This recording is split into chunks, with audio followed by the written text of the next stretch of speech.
All right, let's dive right in. Today, we're zeroing in on one of the most important steps in government procurement, a step that honestly often gets overlooked. We're talking about the very beginning and how a simple checklist can really be the most powerful tool you have to make sure a project succeeds. So, let's start with a question that I'm pretty sure everyone listening, whether you're on the Bids and Awards Committee, you're part of the Secretariat, or you're an end user, has asked at some point. Why do these great projects, these well-intentioned plans, just fall apart at the bidding stage? It's such a frustrating cycle, right? But the good news is, it's a cycle we can absolutely break. And usually, it's these guys, the usual suspects. We've all seen them in action. Budgets that feel like they were written on another planet, totally disconnected from what things actually cost today. Timelines that are, well, just impossible. And my favorite, technical specs that are so ridiculously specific that maybe one company in the world could meet them, if you're lucky. These problems aren't random. They're symptoms of a plan that never really connected with reality.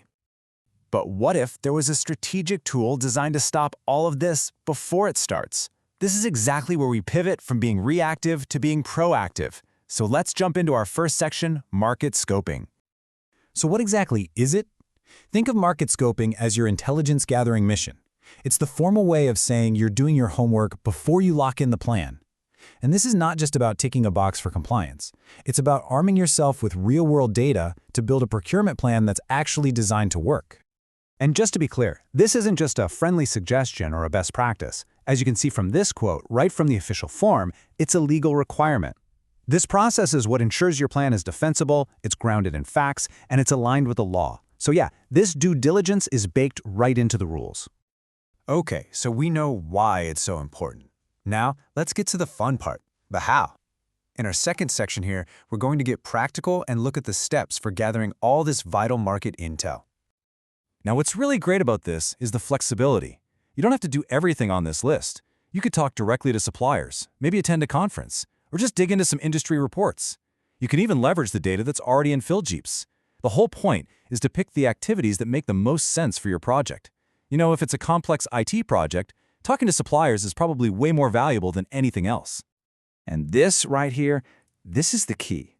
For all you end users and implementing units out there, you are in the driver's seat. You get to decide what makes sense. This isn't some rigid one-size-fits-all mandate. It's a flexible framework that really empowers you to get the specific information you need to succeed. Now, gathering all that data is really just the first half of the battle. The real magic, the part that makes all the difference, is when you take that raw intelligence and turn it into solid, actionable recommendations. Let's look at how this completely transforms your plan.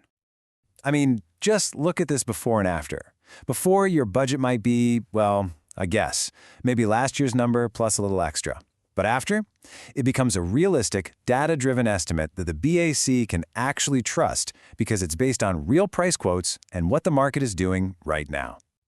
And it's the same story with your technical specs. You go from having this dream wish list of features that might not even be possible to a set of specs that you know can be met by several suppliers.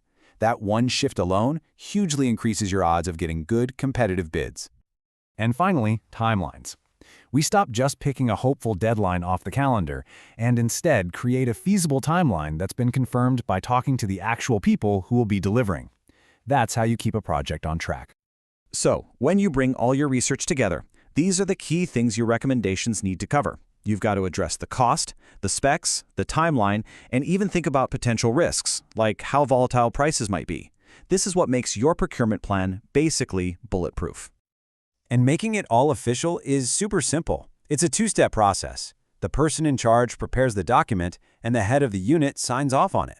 This creates a really clear line of accountability and gives you an official record of all the great due diligence you performed. Okay, so we've walked through the process, the details, the forms, but let's zoom out for a second and talk about the big picture. Why is all this upfront work so unbelievably important? Because the impact is just massive. When you do diligent market scoping, the number of failed bids just plummets. Your budget is actually aligned with reality. And, most importantly, you are maximizing your chances for a successful project. The results really do speak for themselves. And here it is, the crucial connection. For the BAC, this is everything. When an end user submits a plan that's backed by solid market scoping, you're not just getting a piece of paper. You're getting a strategy that is realistic, defensible, and totally actionable. It builds this foundation of trust and efficiency that makes the whole process work better. At the end of the day, all of this effort, the research, the phone calls, the analysis, the sign-offs, it's all for one single powerful goal: to achieve that one successful procurement that delivers real value to the public. So I'll leave you with this one question to think about. Take an honest look at your current process. Is your pre-procurement work just another box you have to tick?